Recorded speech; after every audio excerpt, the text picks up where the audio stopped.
friends. Greg Koukl here. The show is Stand to Reason.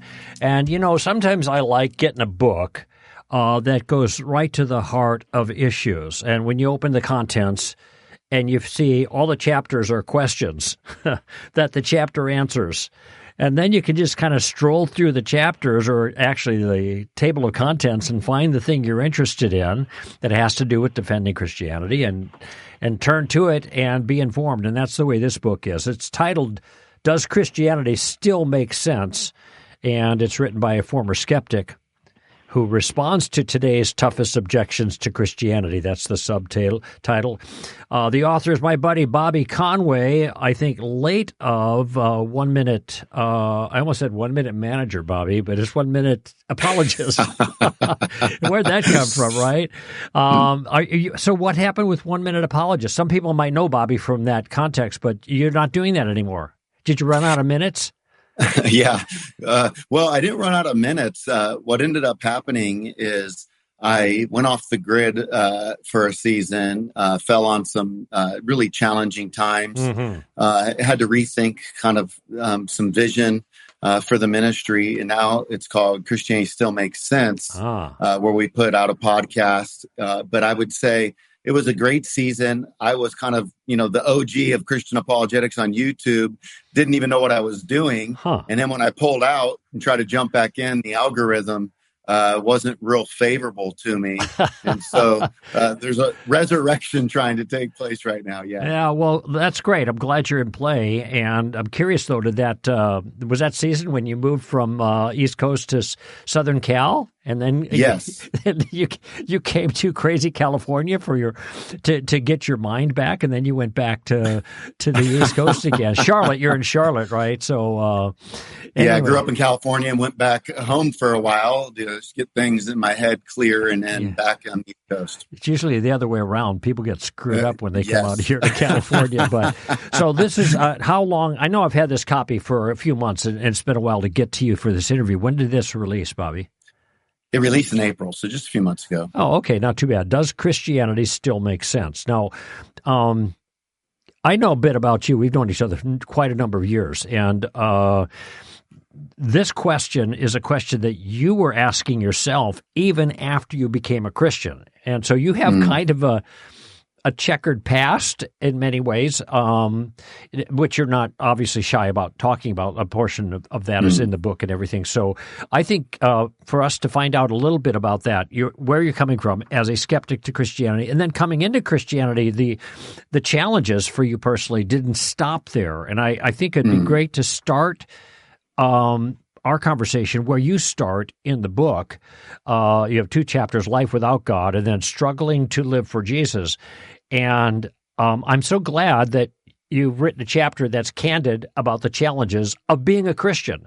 It doesn't go away. So I want to talk about a little bit. I'm just going to toss the ball in your court here. Tell us a little bit about where you were that brought you to Christ, and then some of the challenges afterwards, even with skepticism after you became a believer.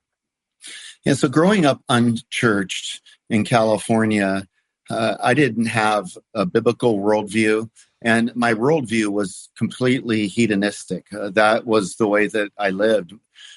When I felt pain, I wanted pleasure for the remedy. And so I turned to alcohol and drugs and sexual promiscuity with all the young ladies as, a teenager. But that got me in a lot of trouble. In fact, it got me a seat in recovery at the age of 21.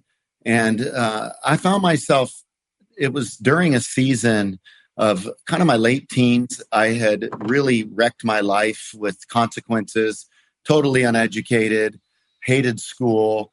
And, they didn't even have a term for it when I was younger that I was aware of, though the term was there, but highly ADD.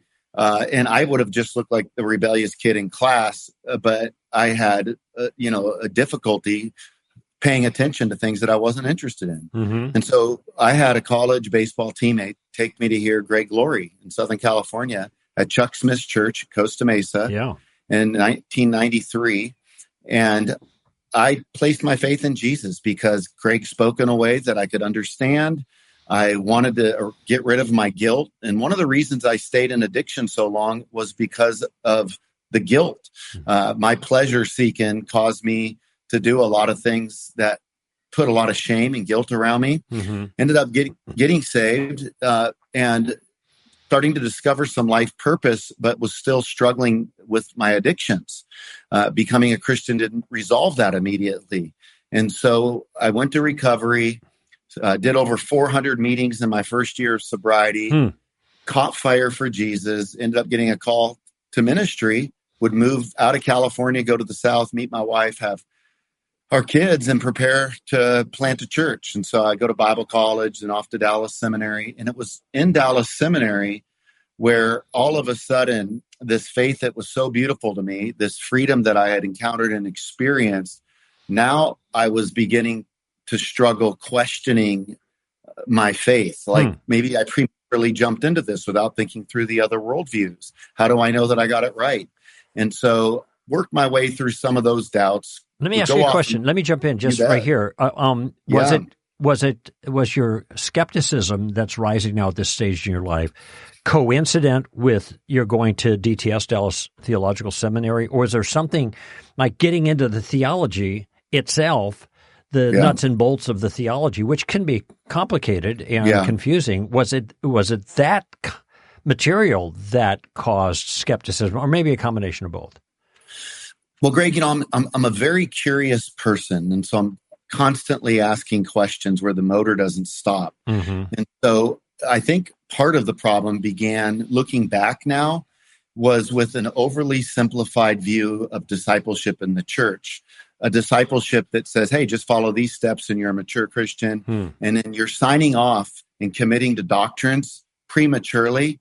And depending upon the denomination that you're a part of, you get thrown in a very small box that doesn't present the alternative views. But then down the road, when you start learning at a place like Dallas Seminary, oh, there's other views. And now you start going, oh, well, all the views that I committed to already are starting to get knocked down. And it makes you question everything else. And so I almost wish discipleship would start with, there's a lot of different views that have emerged since the church began. And don't freak out and don't panic. Let's introduce you to the different ones and just enjoy learning. Don't try to conquer it. Because when I was a new believer, the mature Christian, they knew their doctrines. So I was settling on doctrines without understanding the alternative viewpoints. And that started to cause a problem. Let me ask a question about that too, though, because there's things that you would call, cardinal doctrines that really are foundational to Christianity. I wrote about that in The Story of Reality. God, man, Jesus, cross, resurrection. And then there's a whole bunch of other stuff that may be called secondary. But for many people in many of those kind of narrow Christian cultural niches, the secondary things take on primary importance. My suspicion is, I'm not going to put words in your mouth, but my suspicion is it may have been some of those what turned out to be more secondary issues that had more primary importance, that then you realize issues about the second coming of Christ or free will and determinism and stuff like that, as opposed to the cross or the nature of God or man's fallenness or the second coming writ large, as opposed to the detailed. So go ahead and cash that out for us a little bit so we have a clear idea. Yeah, so I didn't even know that there was a return of Christ until I'd been a Christian for 2 years, and I was taught a pre-trib view, and I found myself trying to, tuck that into my faith. And so it was like, wait a second, I signed up to be a Christian because I believe Jesus is the one who died on a cross, rose from the grave, and I'm trusting in the scriptures.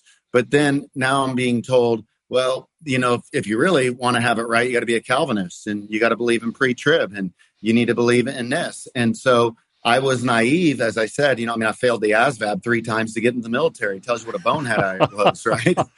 And so, it wasn't a good look. So I was almost too teachable that I just would say, okay, just tell me what I need to believe. But then I started to bud as an academic and realize that, oh, you know what, I do have an ability to think. And so then I started thinking through some of this stuff, and it was like renegotiating my faith stance. And it wasn't that, the gospel was questioned, but it was questioning these systems that were imposed on me. Mm-hmm. Okay, good.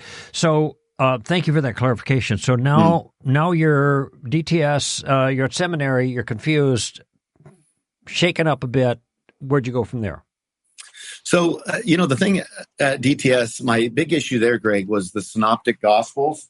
And when I was studying the Synoptic Gospels, that would be Matthew, Mark, Luke, and John, Matthew, Mark, and Luke as opposed to John, right? Those three are called the Synoptics.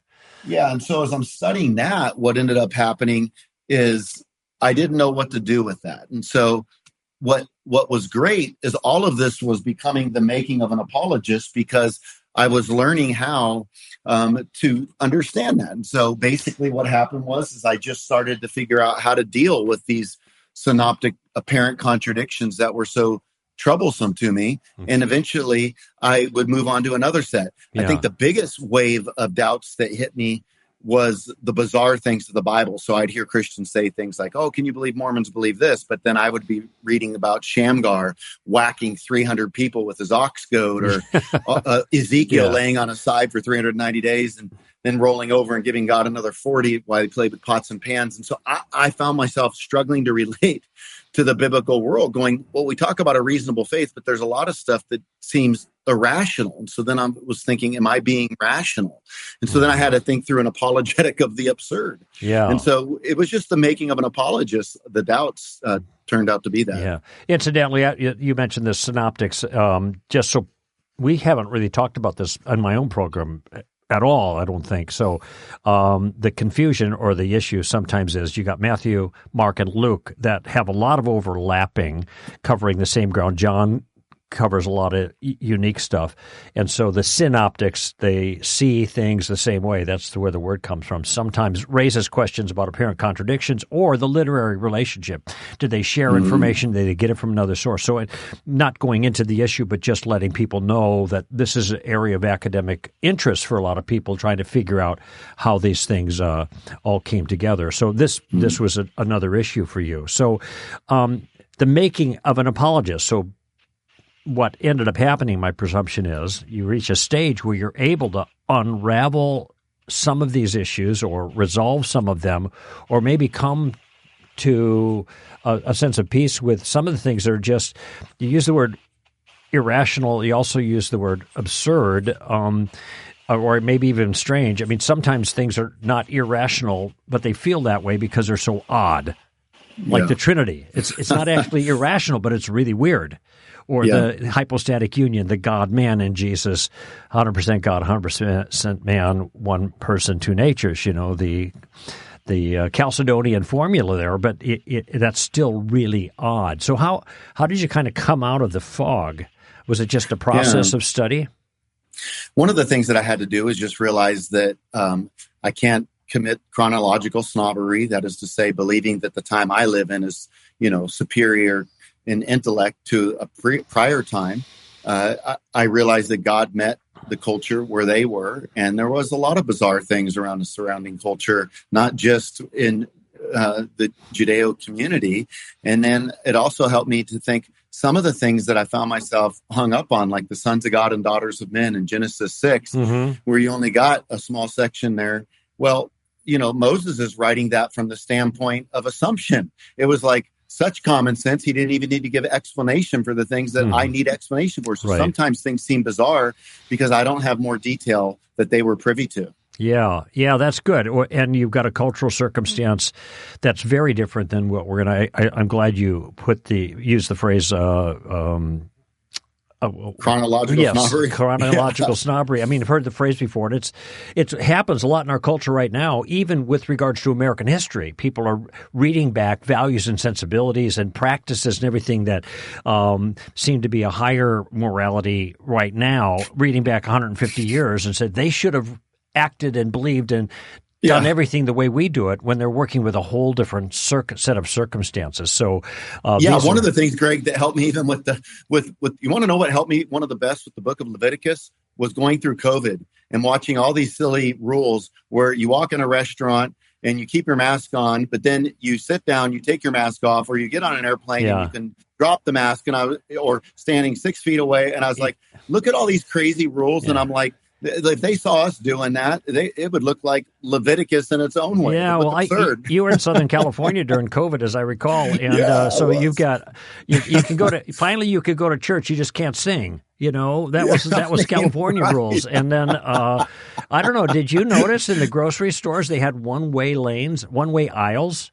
Aisles had a one-way arrow on it, as if walking one way and not passing people was somehow going to make a difference. So, so there's crazy. Now, there were sensibilities that people had about that, but we look back on a lot of it now with things that I think most of us know better about, and we think that was kind of crazy. So there were unique circumstances there in Hebrew Scriptures. Okay, so then you began to resolve these things by learning some important lessons, and this is informed. This is in your first book. We've talked before about other titles that you've had, and I'm trying to remember what they were. I can't off the top of my head. Doubting toward faith. Yes, that's right. Doubting. That's right. And so also gleaning in a certain sense from your own personal experience and struggling, which, by the way, it's very interesting that you mentioned Greg Laurie and Calvary Chapel, Costa Mesa, because I became a Christian during the Jesus movement 20 years before you did, as it turns out. But even so, there was kind of this,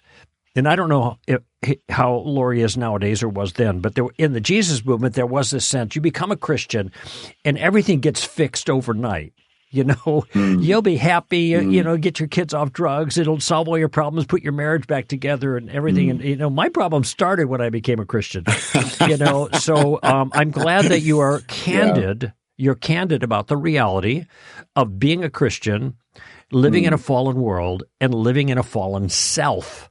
That's a struggle. How many years? 93. What is your 20 year, 30 years? 31 years as a Christian. Yeah, I just had 51 years myself just last week, but I relate entirely to your point.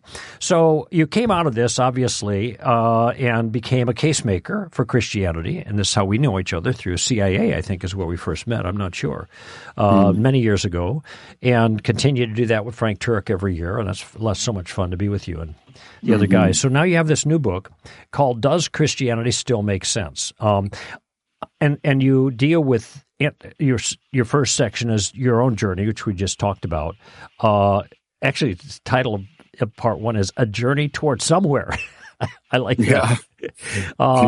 And the second one is answering today's biggest objections. I had some ideas about going through this, but I'm just curious, what would you lead off with in terms of the objections that you deal with? One objection per chapter. How would you prioritize them? Yeah. So the way that I structured this book, Greg, if I was writing more of a classical book that was drawn to work from an argument that's cogent, I would start in the way that maybe like a Frank or a Geiser does, by establishing truth, then talking about the existence of God philosophically, then moving my way to the New Testament. In this book, what I did is I wanted people to feel like if they're doubting, then they have someone they can relate to, or if they know someone that's doubting, they can pass the book off. Right. And I also wanted them to know that I went to the edge of this thing. I mean, I ended up, eventually I'd have a relapse. I ended up in counseling on antidepressants. I was suicidal as a result of this. And the reason... All during your Christian life. All during your Christian life, right.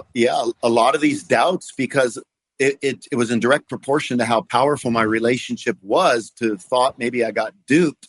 And it was so empty, and I didn't know how to pin together a worldview. So I sat from the place of skepticism as a believer by faith, just trying to hold on by a string, and would think to walk away from Christianity is to only inherit another set of doubts. So I think about, what kind of doubts would I inherit if I was an atheist or an agnostic or a Buddhist or whatever it might be. But I struggle with ADD, as I mentioned. Anxiety. I can also slip into depression, and all of that then can impact, the marital health at times. It can be really overwhelming. And then you have church giving these oversimplified explanations like just have more faith, or you just need to get in the Bible more. And you start applying that stuff, and it's like, yeah, I do need to have faith, and I want to know the Bible more. But there's things that are going on, and it's easy for people to say that haven't walked in the shoes of being an addict or struggling with anxiety. And not that I'm, wanting a case of self-pity, but I did need to come to terms with some of the issues that I was up against. And so I wanted to write a book that would say, hey, life is painful, and it's not always easy, but I am the guy that could have been the progressive Christian, and I went to those edges, but I still hung in there, and I believe, and let me show you how I walk through it, and then I try to take on some of the biggest cultural issues of today and the time-standing questions that will always be around. That's what I did. Well, I have a phrase that I got from somewhere, I don't know where, but I think it's so helpful in light of what you just described, and it applies as much to Christians as it does to non-Christians. And the phrase is, life is hard, and then you die. Yeah, right. I mean, it's really true. And I'm not being, maudlin or, even for Christian. Jesus said it himself, in this world you have tribulation. And there's so much encouragement in the New Testament, whether it's 2 Corinthians 4, where Paul is talking about momentary light affliction as producing for us an eternal way to glory, or Romans 8, where he says, I do not count the sufferings of this life to have any comparison to the glory that is. Why is he putting that in there? Because he knows how challenging life is. That's right. And a big concern that I've had regarding Christians and the church is that it's overly triumphal. It's always everything's everything's great. Oh, that was kind of hard, but we got through it and got into prayer and provided all this other stuff. And right now, my brother and sister-in-law are sitting out there in Melbourne, Florida, right in the middle of the path of Melton or Mervyn or whatever this thing is, Cat 5. Barreling down on them. And they don't know if they're on the East Coast now. They live in Sarasota. They don't know if they're going to have a home left in a week. So, I mean, this is the reality. Life is hard, and then you die. So I'm glad, again, I appreciate the transparency there, and I think it's a wonderful thing that you've always brought to all of your presentations, your role as a pastor there on the East Coast and as an apologist. You're very upfront about this. So thank you, Greg. And one thing, if I could just jump into, it's when the church presents this idyllic view of utopia and vision of Christianity on earth, we don't realize how many people we set up for disillusionment. Right. And, so people say, oh man, prayer is the most amazing thing. Well, it can be, but sometimes you'll feel like your prayers are hitting a wall. Or, man, the Bible's the most amazing book you'll ever read. Well, if it's so amazing, why are people reading Netflix? It is an amazing book, but it's also can be boring if you don't know how to read it. It's also learn how to read it. It's also filled with problems. People say to Bobby Conway, read your Bible. He said, I have been reading it. That's the problem, And I noticed, by the way, this trend in worship a lot. It's so hard for me sometimes to sit through worship because, I mean, a lot of the songs, I've talked about it before on the show, are shallow, they're banal, their music isn't pretty, and it's all this upbeat stuff. And I actually like the old stuff because it's got more. I do too. It's more realistic. And it touches me more, and it's more Christocentric. It's not about us feeling great. It's about Christ being the victor, ultimately, Anyway, so enough of that. Let's get into some of the issues proper that were ones you struggled with, and now you're helping others to resolve. And I'm going to bring us back to the question I asked a little earlier. Of all the things that you have in part two, answering today's biggest objections, do you have a sense of one or two or three of those that would be among the largest ones that are front and center that we can talk about? I think no doubt the LGBTQ issue, Greg, is the question that is the biggest one. Like, for example, I can't even pull the young adults together in our church to have an open Q&A without much of the meeting being revolved around that topic. Yeah. And I've told these young kids, when I was younger, you could get together and you could just kind of talk about like what a marriage is supposed to look like. And but now you're weighed down with, am I being unloving if I don't go all things LGBTQ? And I think it's such a challenging issue because Satan has used our greatest tool to reach a world through love. And now we're told that we're unloving if we don't celebrate all things LGBTQ. Yeah, right. So an undiscipled believer might think, oh, well, my gut feels like it's not right, but I don't want to be unloving. So, okay. And then they start joining the party. So what is the advice that you give the young people in a context like that? You have 2 chapters dealing broadly with this. Aren't most Christians homophobic? And does God really care if I get a sex change? And what's really curious to me is this, the LGBTQ, they keep adding letters to make their group larger, and the whole thing about transgender, in a certain sense, that's been added, that's the T, blurs the distinctions between the L and the G. Because in order to be lesbian or gay, you have to be. That's a binary sexuality, that's right. Characterization. So there's so much confusion in here, and so now the transgender thing is part of that. When you're dealing with Christians, I'm curious how you grow. I have my own way of addressing these issues, of course, but I'm curious how you manage that in the book and your general approach with the young people in the church that you pastor now. Yeah. So I do try to tell them, like, hey, we want to be sympathetic to the struggle that somebody's going through, but we should never feel like we're being unloving because we're believing the truth of God's word. And don't get love shamed because just because we don't agree with somebody doesn't mean I don't love. So I try to help them to say, like, for example, imagine if all Muslims started to maintain, unless you believe in Allah, you don't love me. Well, that's unreasonable. Like, we can still care about each other, even though I don't believe in Allah.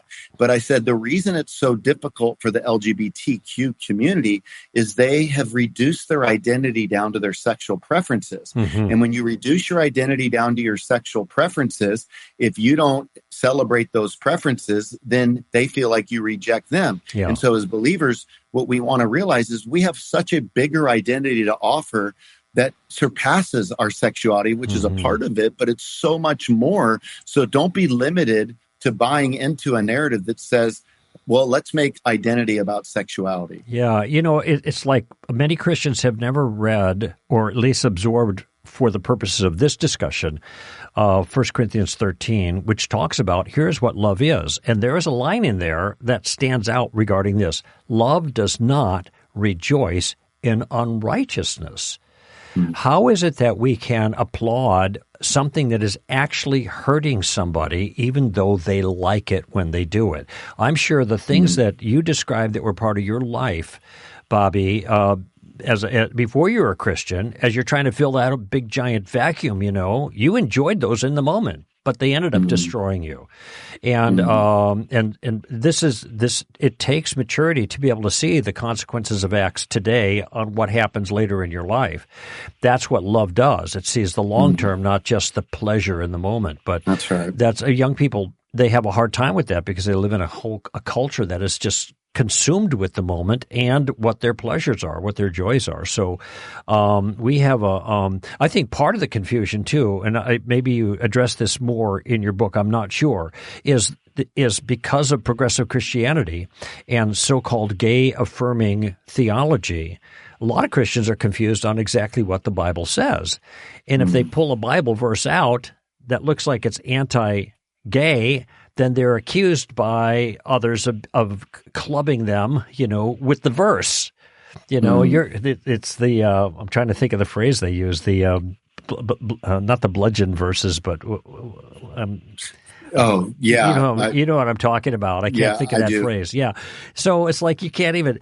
And so everywhere the young people turn, they're getting hammered if they don't agree. And in my view, this is why it's so important that they start with an accurate understanding of the truth, and that they get from Scripture, But I I appreciate how difficult it is. On the transgender issue, how do you deal with that in your book, and how do you counsel the young people? So, like what you said a moment ago, we shouldn't rejoice in anything that's going to, harm anybody. And fortunately, we are getting glimmers of hope that, America is starting to realize that we're using a lot of dated research as it relates to transgenderism. And even in Western Europe, they've slowed some of that process down. Yes. And so I think that one thing we can share is this isn't about me trying to limit you. It's me worried about you getting limited by a decision that could cause a lot of physical problems in your life. And there are a lot of side effects, and that really concerns me. Mm-hmm. And not only that, we want to be able to tell you that you can be secure in the person that God made you to be, because you don't have to change, your appearance to make you look another way, which, by the way, is an interesting thought as it relates to there is no such thing as, a binary gender, because the person that's trapped, so-called, in the wrong body, what they want to do is they want to make it mirror what they think to look like a binary female when they're feeling like that, even though they're a male. Right. So I think that we really, and we also have to spend time too, like, a lot of people are getting information in social media and sound bites, and then they're getting stuck in silos, and they need to be aware of how algorithms work, and they need to step back and learn information. And it takes time. Like, as apologists right now, it's overwhelming keeping up with everything. But if we don't, we're going to have these fractures in our information, and we're going to speak. And I think we need to be more holistic. And so to do that takes time. It's like I said to a group last night that I was discipling about worldview. I said, what I feel like sometimes as a pastor in this day and age is I feel like I've been trained to teach you to run basically a triathlon. And imagine a triathlon coach trying to equip you to run a triathlon, but you're only going to give enough time to get ready to do a 5K. And the problem is we're dealing with triathlon level issues in our culture with people that are only willing to train for a 5K. And they're exhausted at the thought of doing what it takes to really know how to talk to the culture. And I believe apologetics is the way a Christian loves the world with their mind. Yeah. Well said, Bobby. I'm sympathizing with your comment. Actually, if it were only a triathlon, that wouldn't be so bad. But it's what is like Ironman, decathlon. It's like just three disciplines. Decathlon. Decathlon. That's the right word here. So let's talk about some other issues. One of the challenges that is offered to Christians are the public visibility of scandals in churches, and why don't churches hold leaders more accountable? You have 2 chapters dealing with that. Can you talk a little bit about giving a proper perspective to that? I mean, obviously, we don't like it when we see those kind of things happen. How would you respond to that? So I like people to understand that a lot of the things we struggle with, we got to get, we can just help ourselves by realizing things like, for example, getting the issue off just the Christian. So, for example, doubt is not exclusively a Christian problem. It's a human problem. That's good. Or hypocrisy is not exclusively a Christian problem. It's a human problem. Or scandals aren't just a Christian problem. They're a human problem. So when you see scandals or hypocrisy, then we say, well, what is God's view on that? Well, God sent his son Jesus to die for our hypocrisy and our scandals. So he recognizes that it's wrong. And so if we're trying to justify our hypocrisy, then that is obviously wrong. So there are hypocrites in the church, but the argument would look something like this. If there's hypocrisy amongst Christians, then Christianity isn't true. There is hypocrisy amongst Christians. therefore Christianity is not true. Right. Well, that's just a problem from premise A to begin with. Right, so, that's right. I mean, you could say the same thing about atheism or whether. Right? I remember Exactly. one guy said, if you were living in an atheist said, if you were living in the Saudi Arabia, you wouldn't be a Christian, you'd be a Muslim. And I say, well, maybe, speaking in human terms only. But I said, if you lived in Saudi Arabia, you would be an atheist. I mean, so this doesn't get you anywhere. It's like exactly. I remember I heard a clever talk as when Christopher Hitchens, who wrote the book How Religion Poisons Everything, he made the point. He said religion does poison everything, and so does everything. So does everything that any human being touches get poisoned. He said, it's not just religion, That's so right. So part of it, not only do we have, it's kind of like a logical problem to fault Christianity just because you've got some nasty people within the larger Christian. Part of what I say when people ask about hypocrites, I say, there's a lot worse than hypocrites in the church, man. That's minor, man. And just look at your own story. But that's why people need Christ, and not just need Christ for forgiveness, but need Christ and the body of Christ to help dig themselves out of these things. So that's going to be endemic and everywhere. This goes back to your comment about, okay, what's the alternative? I got doubts about Christianity, but then, like Lewis said, when I was an atheist, I had doubts about atheism. That's right. Yeah. So, so the alternatives aren't an improvement on this situation. But what about and we just a couple of years ago had a huge scandal in the apologetics community that became public. So how would you counsel people regarding that and responding to the skeptic? I'm talking about Ravi Zacharias, obviously, but well, I do think that we can validate people's pain. I mean, even some of the neuroscience today goes to show how much validation can help in a healing process. So I know, like, if I get in an argument with my wife, but I'm not willing to validate her points, then we're stuck. And so we can help people get unstuck just by validating when something's wrong. So I think that we're humble about it. We recognize it's wrong. We can say that we're sorry that it happened. Then we can point people then to Jesus and say, you know what? Jesus recognized that there are scandals that happen, because what's behind a scandal is sin, and that's what he died for. Right. But what are you going to do about scandals on atheism? What's the solution there? Yeah. What are you going to do about scandals on Hinduism? Like in Hinduism, you just say, oh, well, you're just getting your karma. And so that doesn't really breed a lot of empathy to even validate, because you're just getting what karma says. Yeah. And so then my brain just starts thinking about the different options. And I go, well, Christianity seems like it's got a solution, and it indicts the problem as well. Yeah. I have a question I see on my screen now that's come in through what we call open mic, and I'll deal with it sometime. But it's an atheist who's raising an objection about something detailed in Christianity that he thinks is immoral. Now, I got to chuckle at that because on the atheistic view of reality, there can't be anything that's immoral in itself. Yeah. What are you grounding this in? And by the way, the validation point, that reminded me that I have something that comes up almost every week on my task list as a reminder. I call it VCR, Validate, Comfort, and Redirect. Jim Wilder. Well, I got it from you. You did? Okay, that's where the first time I heard that. Yep. Validate, comfort, now redirect. Don't try to redirect right out, Yes. but validate, comfort, redirect. So because of the strength and the power of that approach, validating and affirming. So all right, let's say what else we got here? Christianity and women. You have a chapter on doesn't Christianity devalue women?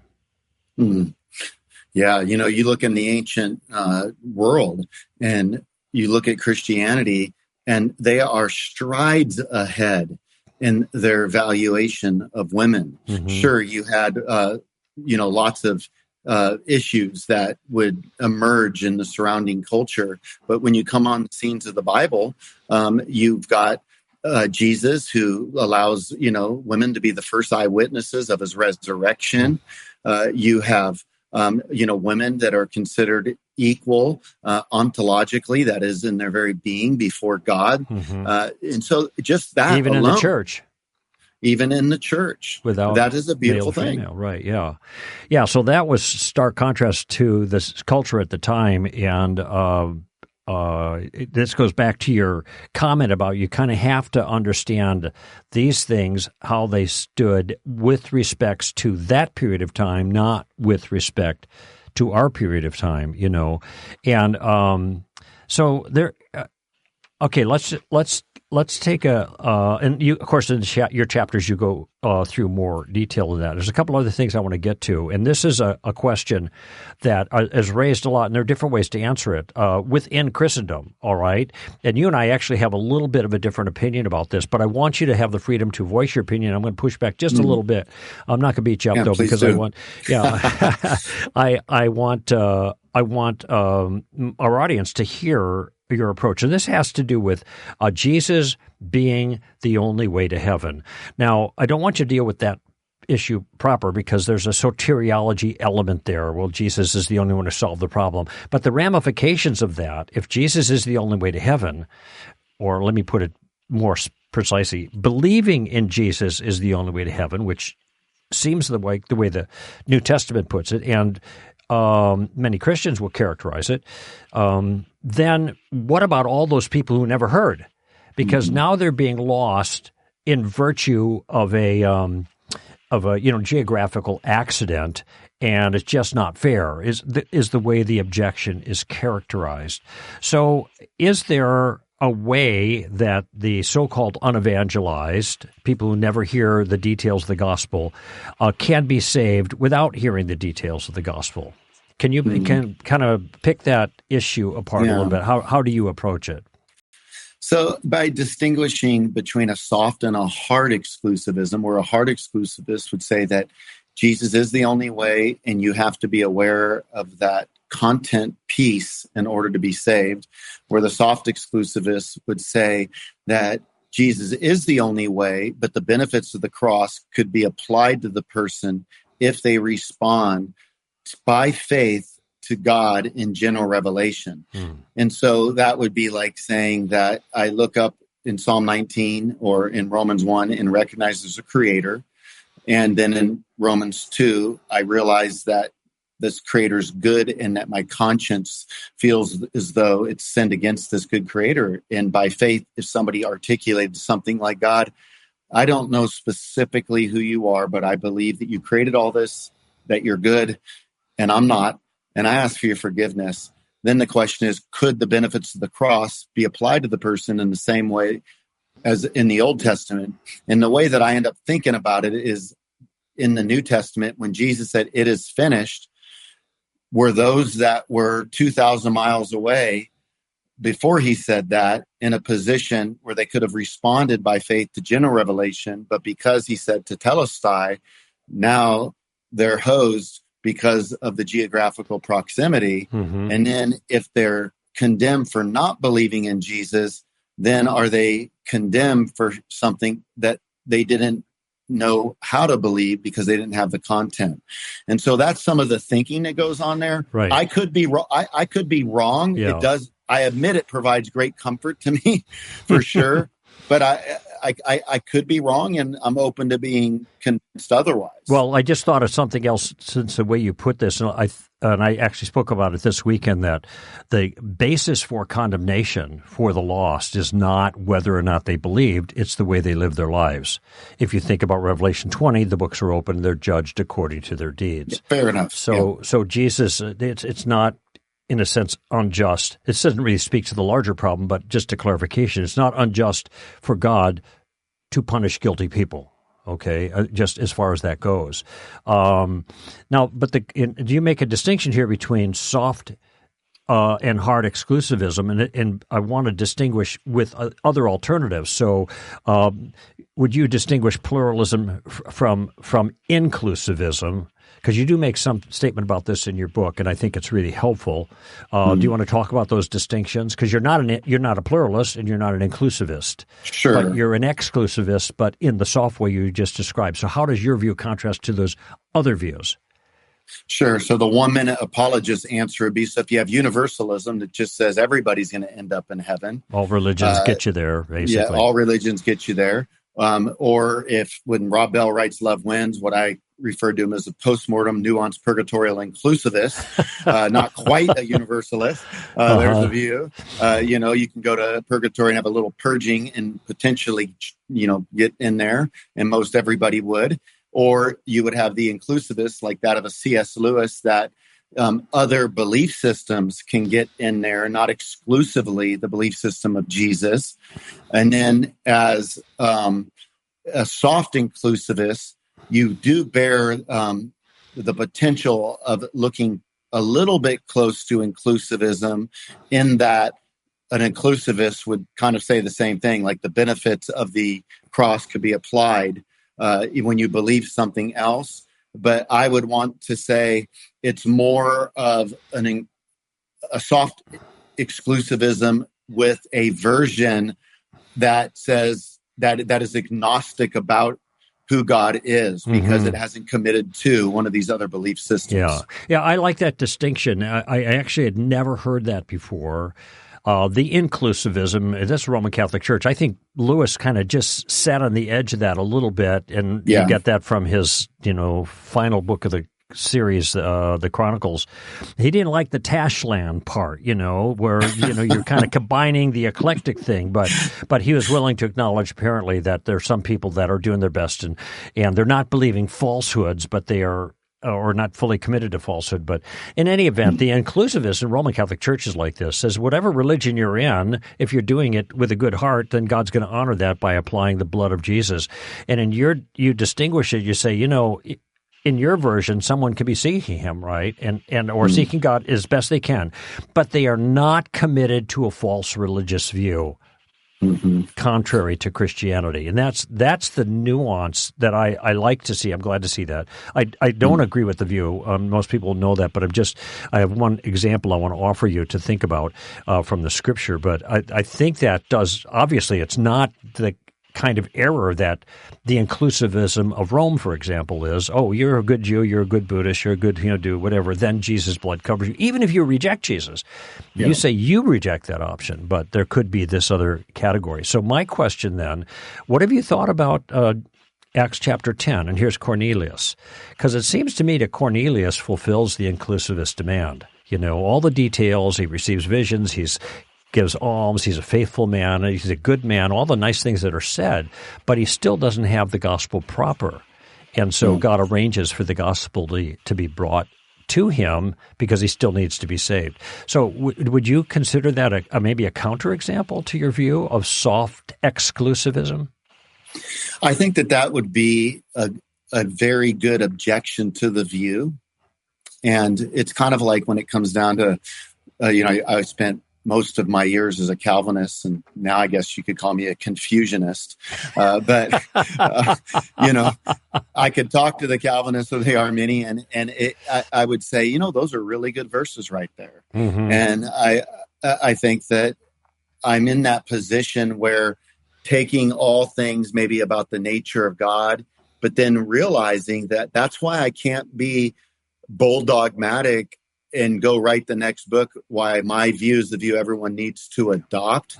I look at it more like there's room for it, but there's problems that it's going to bump up against. In the same way, though, if I come back over to the hard exclusivism where I once was, and now I can use the Acts 10 on my side, well, then I go, okay, but then I have these other things that kind of disturb me. And so then I kind of weigh it all out. And then, one day it might be this and the next it might be that. And that doesn't give people a lot of comfort, but I kind of, I love that. And you know what it does, Greg? It really lets me, even as a pastor, I don't feel like it's my job to hire pastors that everybody has to believe the way that I do, because then that just means I freeze their thinking to how my thinking's always going to be.